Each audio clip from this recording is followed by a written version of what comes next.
한참 한국 교회에 제자 훈련이 유행처럼 일었던 적이 있습니다. 그때의 유행을 넘어 이 제자 훈련, 이 제자 교육은 지금까지 교회 안에서 꼭 해야 하는 훈련으로 사랑받고 있음을 볼 수 있는데요. 이 자리에 나아온 성도님들께서도 다들 신앙생활을 하시면서 한 번쯤은 이 제자 훈련, 이 제자 교육을 받았거나 들어보신 적이 있으셨을 것 같습니다. 제자 훈련은 아마 우리 안에서도 꼭 필요한 교육이라고 느껴지기도 하고, 우리 자라나는 아이들이 이 제자 훈련을 꼭 받았으면 하는 교육으로 생각되어지곤 하지요. 그렇다면 여기서 이 한 가지를 질문하면서 이야기를 시작해 보려고 하는데요.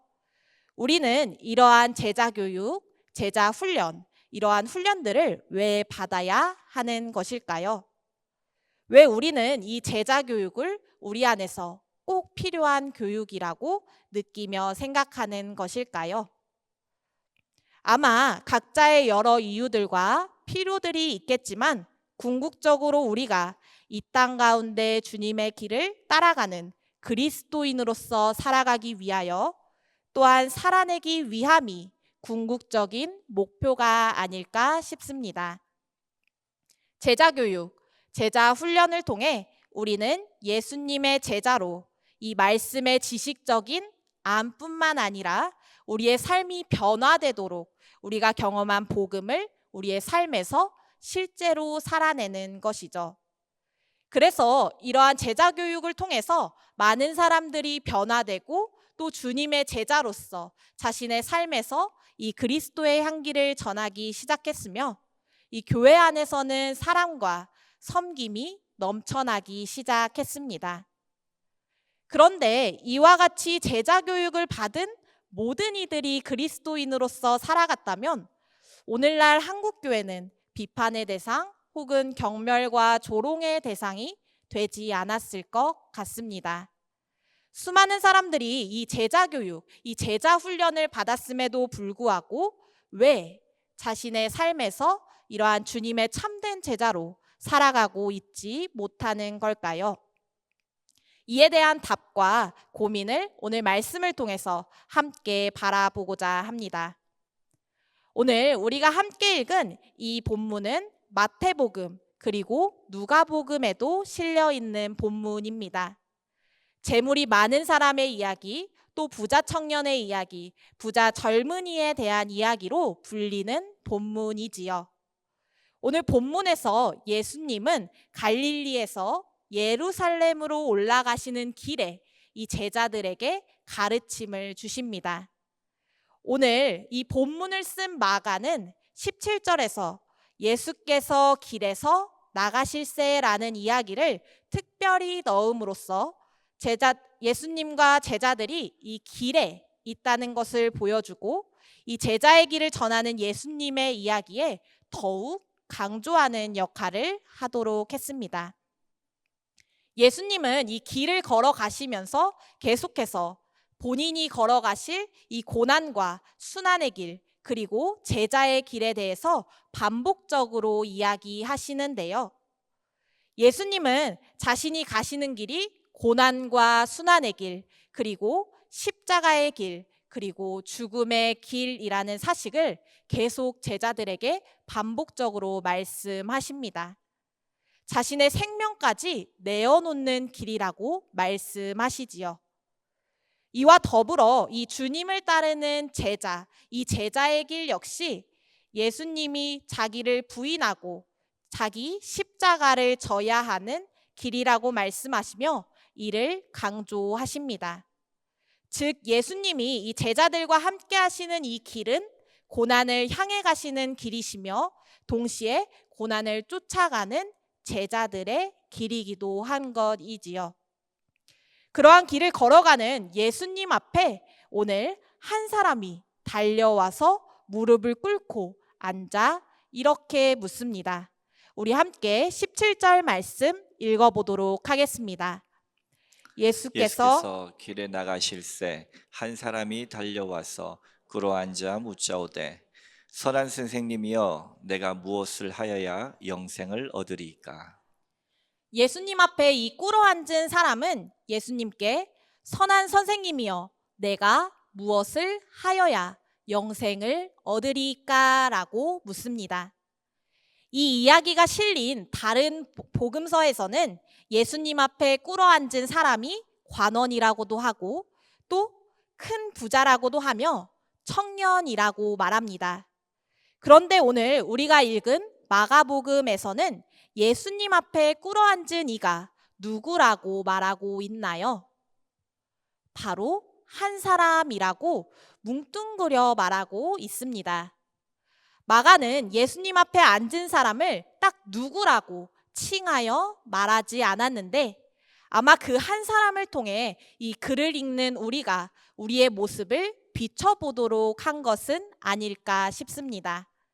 그 한 사람은 이 예수님 앞에 달려와 무릎을 꿇고 앉습니다. 이 당시 남성들이 달려간다는 것은 점잖은 행동이 아니었는데요.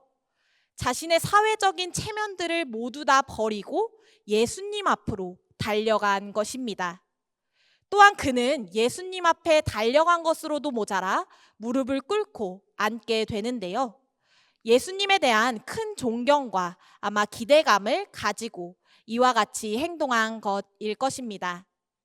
그리고 이는 예수님을 선한 선생님이라고 칭하면서 내가 무엇을 하여야 영생을 얻을 수 있습니까? 라고 오늘 묻습니다. 여기서 영생이라는 것은 하나님 나라와 구원이라고 또 볼 수 있는데, 즉 이 사람은 내가 어떤 선한 일을 하여야만 하나님 나라에 들어갈 수 있습니까? 혹은 내가 구원을 받을 수 있습니까? 라고 묻는 것이었죠. 그는 자신의 물음에 대한 답을 예수님께서 확실하게 해주실 수 있음을 기대하면서 이와 같은 질문을 했을 것입니다. 그래서 예수님을 선한 선생님이라고 칭하면서 가장 공손한 자세로 예수님께 물었던 것이지요. 그런데 이와 같은 물음에 오늘 예수님은 그 사람의 기대와는 전혀 다른 대답을 내어 놓으십니다. 오늘 말씀의 18절과 19절 말씀 함께 읽어보도록 하겠습니다. 예수께서 이르시되 내가 어찌하여 나를 선하다 일컫느냐? 하나님 한 분 외에는 선한 이가 없느니라. 내가 계명을 안 하니 살인하지 말라, 간음하지 말라, 도둑질하지 말라, 거짓 증언하지 말라, 속여 빼앗지 말라, 내 부모를 공경하라 하였느니라. 예수님은 그 사람의 질문이 정말로 마음에서 우러나온 질문이 아니라는 것을 아셨던 것일까요? 아니면 이 선하다라는 호칭은 하나님에게만 사용되던 호칭이었기에 인간을 선하다 했던 그의 말을 단호하게 지적하시는 것일까요? 조금은 예수님께서 혼란스러운 대답을 하시면서 예수님은 내가 계명을 알고 있다라고 말을 이어가십니다. 살인, 간음, 도둑질, 거짓 증언, 속여 빼앗지 말며 내 부모를 공경하라 하시죠. 이러한 대답에 그 사람은 내가 어려서부터 이 계명을 너무나 잘 지켰습니다 라고 자신감 있는 대답을 내어 놓습니다. 그 자신은 모든 계명을 온전하게 지키는 사람이라고 확신하듯 말입니다. 그런데 예수님은 그의 확신에 넘치는 대답에 너에게 부족한 것이 있다 라고 말씀하시며 한 가지를 더 하시는데요. 오늘 21절 말씀을 함께 읽어보도록 하겠습니다. 가서 내게 있는 것을 다 팔아 가난한 자들에게 주라. 그리하면 하늘에서 보화가 내게 있으리라. 그리고 와서 나를 따르라 하시니. 아멘. 예수님은 자신이 완전하고 모든 것을 다 지키는 올바른 사람이라고 확신하는 이 사람의 생각을 완전히 뒤집어 엎으시면서 하나님 앞에서 내가 진정으로 부족한 것이 있다고 말씀하십니다. 재물이 많은 그는 자신이 모든 계명을 잘 지키고 있다고 당당하게 말하며 자신의 영생을 보장받고자 했습니다. 그는 자신이 열심을 다해 이 모든 계명들을 지켜왔고 또 스스로 옳은 길을 걸어왔으며 또 가장 도덕적으로 순결하다고 여겼습니다. 그래서 계명을 잘 지킨 자신의 행위로 말미암아 하나님 나라에 들어갈 수 있다, 혹은 구원받을 수 있다, 영생을 얻을 수 있다라고 생각했을 것입니다. 하지만 예수님은 내가 가지고 있는 것들을 모두 다 팔아서 다른 이에게 나누고 나를 따르라고 말씀하십니다. 예수님을 진정으로 따르는 사람에게 있어야 하는 것은 가난한 사람들에게 나눌 수 있는 마음, 희생과 헌신, 모든 것을 다 내려놓고 주님만 바라보며 따라가는 것입니다. 내가 옳다 여기는 마음과 생각, 또 내가 제일 최선으로 소중히 여기는 물질들, 또 나의 삶을 유지하고 있는 모든 것들을 다 내려놓고 고난과 순환의 길, 제자의 길을 걸으라고 말씀하시는 것이지요. 예수님과 그 제자의 길을 함께 걸어갈 때 하나님 나라를 경험할 수 있는 것입니다. 하지만 그 예수님의 말씀을 들은 이 재물이 많은 이 사람은 슬픈 기색을 하며 근심하며 예수님을 떠나갑니다. 자신의 필요를 채우기 위해서 예수님을 찾아왔다가 자신의 필요를 채우지 못하고 돌아가는 것이지요. 성경 인물들에서 보면 예수님께 나아왔던 사람들은 예수님 앞에 나아와 고침을 받고 또 자신의 문제가 해결되어서 떠나지만 오늘 이 사람은 그렇지 못합니다.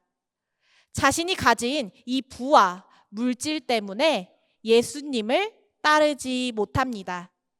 그가 가진 것들은 하나님 나라에 들어갈 수 없는 장애물이 되고 또 예수님께서 나를 따르라고 말씀하시는 그 부르심을 거절하는 이유가 되고 말지요. 모든 것을 버릴 수 없기에 그는 예수님을 떠나고 만 것입니다. 오늘 예수님의 말씀은 단순히 재물과 이 부에 대한 비판이 아니십니다. 그가 부자이기 때문에 하나님의 나라에 들어가지 못함이 아닙니다. 이 사람의 문제는 자신이 가진 것을 버리지 못하는 것에 있었습니다. 자신의 삶을 지탱해주고 자신의 삶의 전부라고 이야기하는 것들을 모두 버리고 예수님을 따를 마음이 없었던 것입니다. 왜냐하면 그에게 부와 이 물질은 자신의 삶을 평안하게 해주는 전부였을 것이고 또 예수님을 따르는 삶보다 그 함께 걸어가는 그 삶보다 부가 주는 삶이 더 안정적일 것이라고 생각했기 때문입니다. 그래서 그는 자신의 마음과 자신의 삶을 온전히 하나님을 향해 드릴 수 없기에 슬픈 기색을 띠고 돌아간 것이지요. 이 말씀을 읽으면서 저는 저의 모습이 떠올라서 너무나도 괴로웠습니다. 마치 나의 모습을 보는 것 같아 솔직한 마음으로는 이 말씀을 외면하고 싶었습니다. 내가 가지고 있는 것들을 모두 내려놓지 못하고 그것들에 나의 삶을 맡기는 부끄러운 마음들이 이 말씀을 통해서 드러나자 예수님 앞에 나온 그 사람이 마치 나의 모습 같았습니다. 슬픈 기색을 띠고 가는 그 사람의 뒷모습을 생각하니 마치 나의 것들을 다 짊어진 채 예수님을 등지고 걸어가는 나의 모습, 그 모습을 쓸쓸하게 바라보실 예수님이 떠올랐습니다. 오늘 이 말씀 가운데 있는 성도님들은 어떤 마음이 드십니까? 제자의 길이 어떤 길이라고 생각하십니까? 처음 말씀을 시작하면서 이런 질문을 드렸습니다. 수많은 사람들이 이 제자 교육, 제자 훈련이라는 것을 받았음에도 불구하고 왜 자신의 삶에서 주님의 참된 제자로 살아가지 못하고 있는 것인지, 왜 우리는 주님의 제자로 제대로 살아가고 있지 못하는 것인지 말입니다. 저는 우리의 모습이 오늘 이 부자 청년의 모습 같기 때문이라고 생각합니다. 제자는 주님의 고난과 순환의 길, 또 십자가의 길을 따라 자기를 부인하고 자기 십자가를 지고 걸어가는 사람들입니다. 예수님의 제자들 역시 예수님이 부르실 때 자신의 직업, 물질, 명예, 자신의 삶에서 자신을 지탱해주고 보호해주는 것들을 모두 버리고 예수님을 따랐습니다. 그런데 오늘 우리의 모습은 어떠합니까? 예수님의 제자로 살아간다고 다짐하고 그러한 교육을 받고자 노력하면서 정작 우리의 삶은, 또 우리의 모습은 우리가 가진 것들을 더 귀하다고 여기고 또 그것들을 쥐려고 아등바등 살아갑니다. 하나님 나라를 향해 우리가 나아간다고 이야기하면서 하나님 나라보다 더 귀한 것들을 우리 손에 붙잡고 놓지 못하고 있는 것은 아닌가요? 제자 훈련, 또 이 제자 교육을 받는다는 것은, 또 이 모든 것들은 단순히 신앙적인 지식을 알므로 넘어서 내 삶의 차원을 넓히기 위해서, 혹은 내가 그 과정들을 다 이수했다고 무엇인가를 크게 이룬 사람처럼 이 훈장처럼 달고 다니기 위한 것이 아닙니다. 그 훈련과 그 교육을 통해서 우리가 예수님의 제자로 거듭나야 하는 것입니다. 또한 예수님의 제자가 되어서 우리가 이 제자의 길을 걸어간다는 것은 내가 지금까지 가지고 누리고 있던 모든 것을 내려놓고 가는 큰 결단과 삶의 변화가 필요한 것이지요. 우리가 진정으로 그 길을 걸어갈 때 우리 주님은 우리에게 하나님 나라를 경험하게 하십니다. 하나님의 나라는 나의 모든 자의식이나 부나 명예나 이 모든 것들을 내려놓아야만 경험할 수 있는 나라입니다.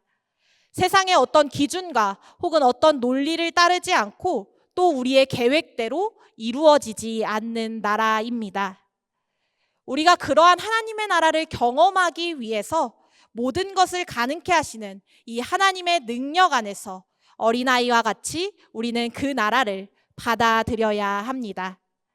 내가 무엇인가를 해야만 그 나라가 얻어지는 것이 아니라 우리는 우리의 모든 것들을 버리고 그 하나님이 주시는 그 나라를 온전히 받아 누리면 되는 것이지요. 하나님의 나라는 참으로 또 우리의 생각대로 이해되지 않습니다. 왜냐하면 예수님께서는 아무것도 가지지 않은 어린아이들에게는 어떤 것도 부족하지 않다고 말씀하시고 오히려 하나님의 나라가 이런 자들의 것이라고 말씀하십니다. 그러나 오늘 세상에 내놓으라 하는 것들을 소유했던 이에게는 뭐라고 말씀하십니까?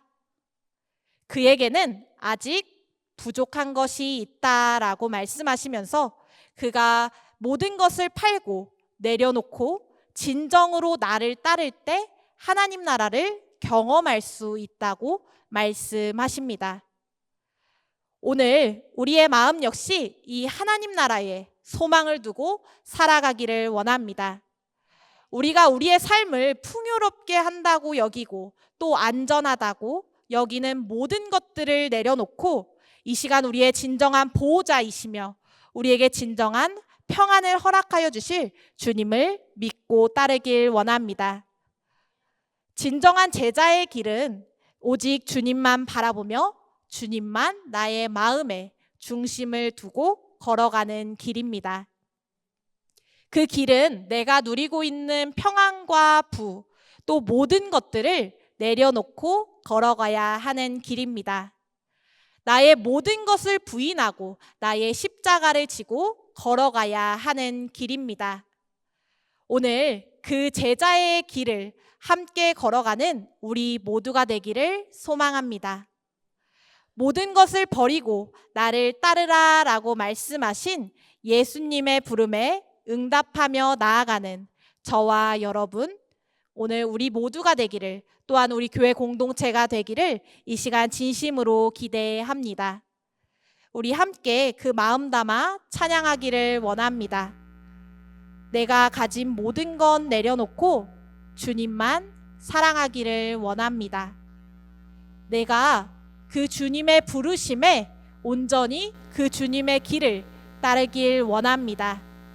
우리 이 시간 함께 찬양하길 원하는데요. 내가 주인 삼은 모든 것 주님 앞에 내려놓고 우리의 길 가운데 오직 주님의 십자가만 지고 걸어가는 우리가 되기를 이 시간 진심으로 소망하며 함께 찬양하시겠습니다.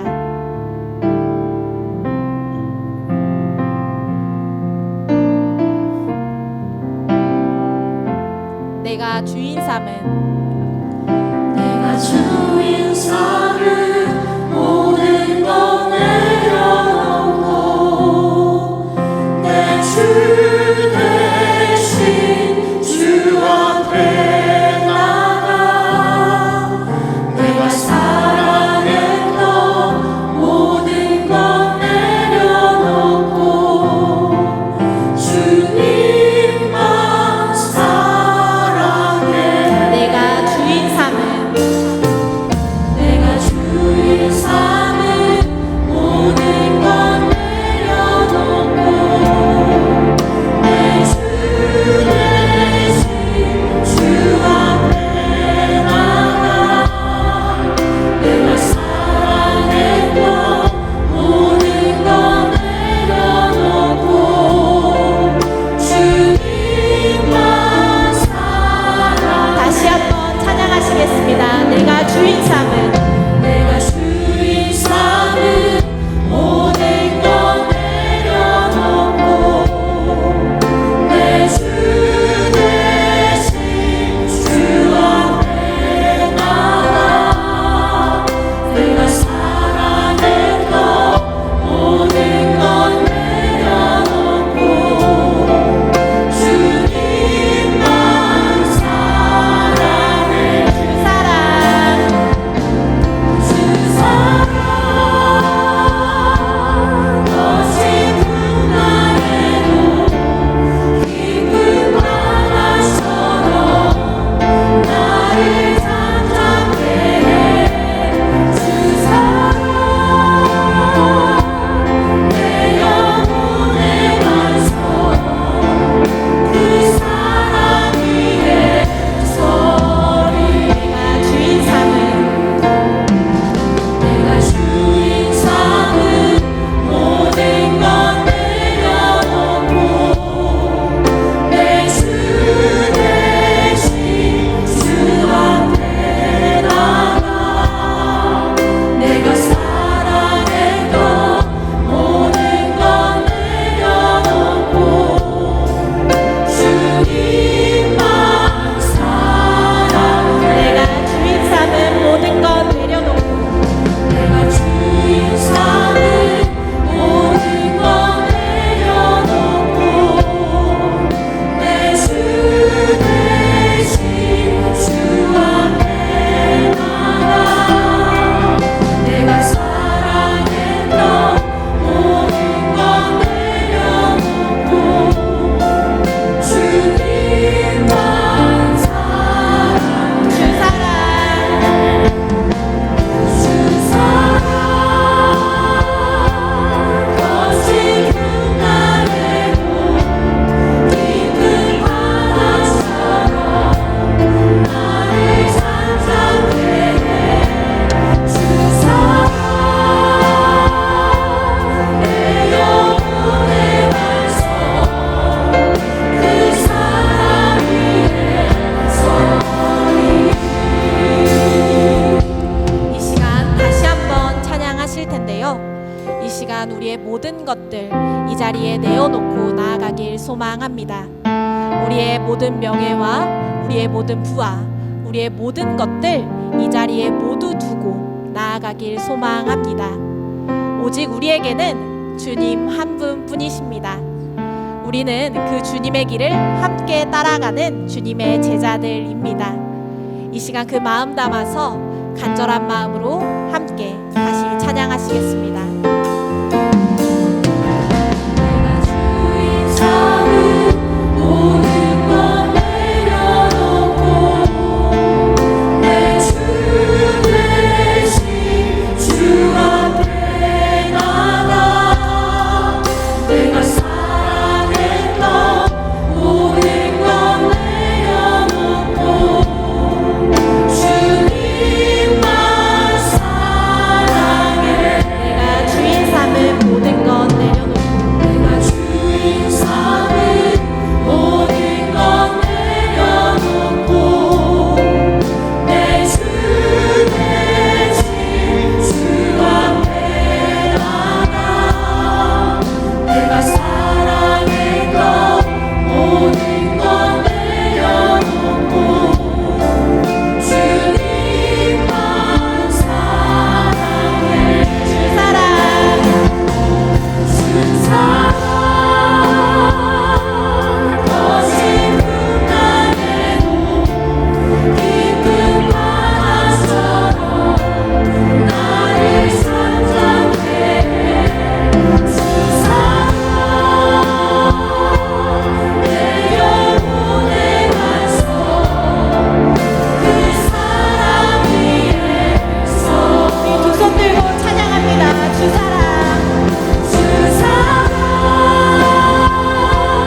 거친 풍랑에도 깊은 바다처럼 나를 잠잠케 주 사랑 내 영혼의 반석 그 사랑 위에서 주 사랑 거친 풍랑에도 주 사랑 거친 풍랑에도 깊은 바다처럼 나를 잠잠케 주 사랑 내 영혼의 반석 그 사랑 위에서 이 시간 우리가 우리의 모든 것 내려놓고 주님만 따르길 원한다고, 내가 이 시간 모든 것 버리고 나의 마음에 오직 주님만 바라보며 따라가게 해달라고 이 시간 주님의 이름 3번 부르시고 함께 기도하시겠습니다.